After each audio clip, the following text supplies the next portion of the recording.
to another tutorial from Click Tutorials on YouTube. In this tutorial I will be showing you how to chop up samples using Fruity Loops, but also I will be showing you how to deal with a very common problem which I have encountered while chopping up samples in Fruity Loops, especially WAV files.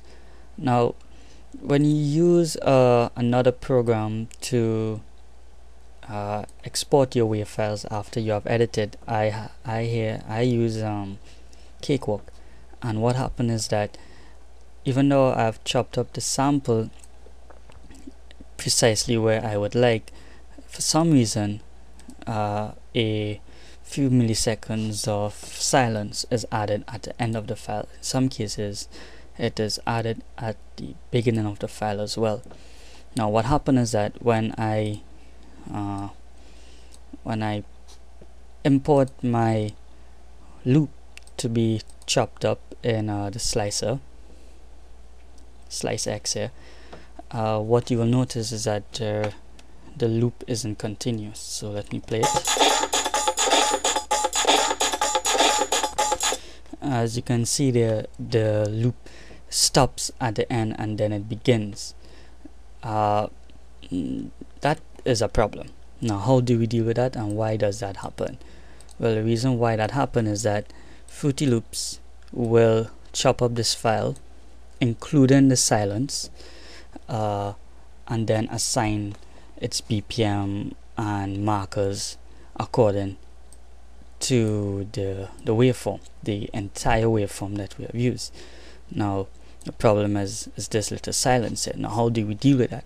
Well, in Fruity Loops, using the same Slicex plugin, we can get rid of that silence. Now how do we do that? We need to do a few things first. We need to go to the snap option here and put our snap to 0 crossing. Second of all, right click on the auto slicing and put it to dull. Reason why I'm doing dull is that we have a lot less markers to delete, so we delete all our markers. So we delete that, and then I go to the regions where I create my regions, and how I do that, I right click on this icon here. Now I zoom in to where my silence is, drag my end of the region to here, right, getting rid of the silence, and then I now export region and I will name it a slice loop. Save it, and what happened, hopefully and most likely, this silence was eliminated. So I drag and drop. What I'm doing is that I'm just using Cakewalk to demonstrate to you that the silence was removed at the end of the file. So I'll just zoom in here and we see that the silence that was there earlier is now gone.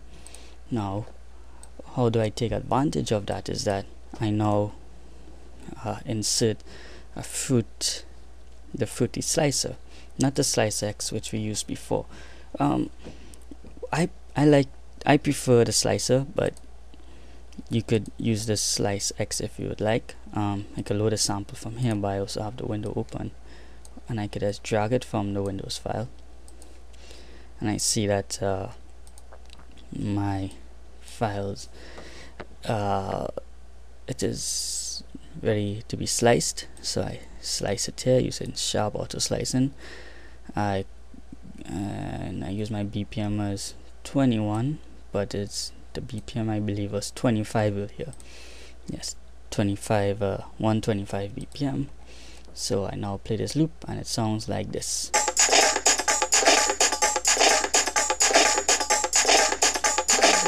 Now that sounds way better than the slice that I originally had with the silence at the end of it.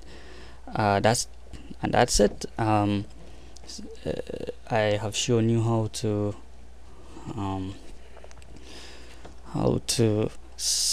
chop up your samples in a much better fashion, and especially with the problem that we have with the silence at the end of the file, and the same principles can be applied if you have your silence at the beginning of the file. So I hope you enjoyed this tutorial and have a good day.